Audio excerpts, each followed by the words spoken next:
Tinubu has said that the removal of the oil subsidy by his administration was not to torment Nigerians, but to save the country from total collapse. The president, who announced the subsidy removal on the day of his inauguration on May 29, 2023, noted that the policy has been yielding positive results for the country. Tinubu stated this in his address at the 34th and 35 combined convocation ceremonies of the Federal University of Technology, Akure, Ondo State on Saturday. Represented by the Vice Chancellor of the University of Ilorin, Professor Wahab Ebowole, the president said his administration was not unaware of the suffering of the people, but expressed assurance that there would be light at the end of the tunnel. Tinubu said, as you are all aware, we took the baton of authority at a time when our economy was nosediving as a result of heavy debts from fuel and dollar subsidies. The subsidies were meant to support the poor and make life better for all Nigerians. The renewed hope agenda is on track, and we shall not deviate on the path of better and greater Nigeria. Barry, sir, quickly, on a good note, I would love to get your thoughts about this. Do you agree with the thoughts coming from the president, Tinubu, Bola Tinubu, that the subsidy removal is to our own benefits? Because some people have been saying that it is actually not to our own benefit. It's been like a divided attention where some accepted and some did not. Do you agree with those thoughts? It's very unfortunate. He passed that message through a professor. Yes. And those in the academia had better know that their honor is eroding very fast on the mind of Nigerians, just like the political class. Watch out when any evil befall a member of the political class. Just watch the feeling. You can gauge the feeling of Nigerians. You will know that Nigerians' minds have shifted away from them. Do you understand me? That's just the way. And they have better pick the signal from the control tower of the system. To me, that is an insult on Nigerians.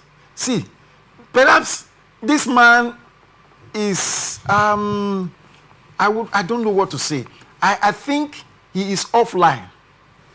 So he's you not do in not touch. agree with the thoughts that the subsidy removal is to our own benefits, like you said, on the subsidies of fuel and dollars, of dollar and fuel subsidy that affected the country. That was his reason why he did remove it. You do not agree with that. See, let me tell you, Bola Tinubu, in my own thinking, ought not to be in office. You know why I say so? Why?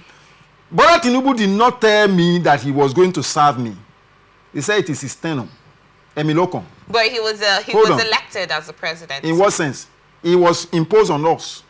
I'm a lawyer. Yeah, there were elections. Elections took place in different states. And What happened? What happened? It's just like when we talk about rule of law. It's just like the previous thing we were talking about. You see, these things, there are things that you cannot manipulate people about. It's like telling me that police are not collecting any money on the road, though. And you travel and you see it. And somebody is still telling you that, like somebody telling you that there is no, in fact, things are becoming cheaper in Port Harcourt. When did you go to market last?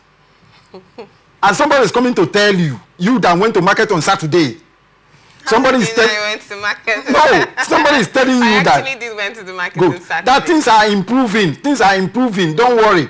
You said, you heard him say that he is not unaware of our suffering, but that there is light at the end of the tunnel. Yes. This is the man who said he was going to continue from where Buhari stopped. See, there are statements people make that are there that you don't need to argue about. We weigh what you said against your action, and then we can draw a conclusion. There are things you don't argue about. What was on ground long ago was that if subsidy was going to be removed, that by global standard, you make the refineries functional, one, so that there will be soft landing. Do you understand? Yes. So that the corrosive pain will not be felt directly by the people. There is no rain now. Why do you carry umbrella? It's because of the ultraviolet ray of the sun. It can affect, can burn your body. So you carry it to protect your body. Somebody can ask you, is it raining? Why are you carrying umbrella? It means the person is not in touch with the reality from your own perspective. Now, has the refinery been fixed? No. You came into office. What was out of your presidential speech? Subsidy gone. The Port Harcourt refinery was actually said to be functioning 2 days later, and we heard that the operation has been paused. You know, every lie has an expiry date. I say this to people. You know, I said this before. We are joking big time here. We are a joke, locally and internationally. Nigeria is a joke, a huge joke. Because in the light of globalization, there are issues you don't need to argue about. When Nigeria will be talking, they will tell you that economic holocaust is a global trend. What is the per capita income of the citizens of those countries? How much are we earning here? How much are Nigerians earning? Okay, let's assume that Nigerians were being paid 100,000 naira per month. How much is 100,000 naira in the light of global realities? If you want to convert 100,000 naira into dollar to send your child out, how much is that? You check it. Now, when he came in, see, let me tell you, the most beautiful Latin maxim that I enjoy in law is that which says, nemo dat quod non habet, which by interpretation means, a man cannot be expected legitimately to give that which he does not have. Bola Tinubu cannot give what he does not have. What is his legacy in Lagos? It's increment of tax.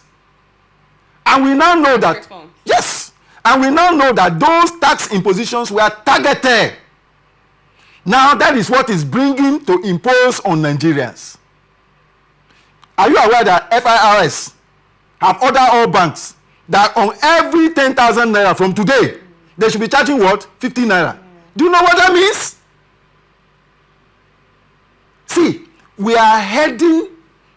I'm not a pessimist, but I can see where we are heading. And if Nigerians don't say, you heard of all manner of scandal happening in the banking sector and the rest of them. Unless Nigerians, you and I, you heard of the scam that is taking place at the so-called Port Harcourt refinery and all whatnot. How can Nigeria petroleum sector come out to say that they are going to sell a liter of fuel for over 1,000 naira to Nigerians? Already oppressed, suppressed, and repressed Nigerians, they will be buying. So if they buy it at the refinery for over 1,000 naira, they should be selling about 1.5.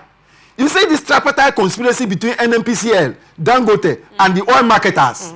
It will come to an end when we Nigerians say enough is enough. This nonsense is getting out of hand. So which subsidy did he remove?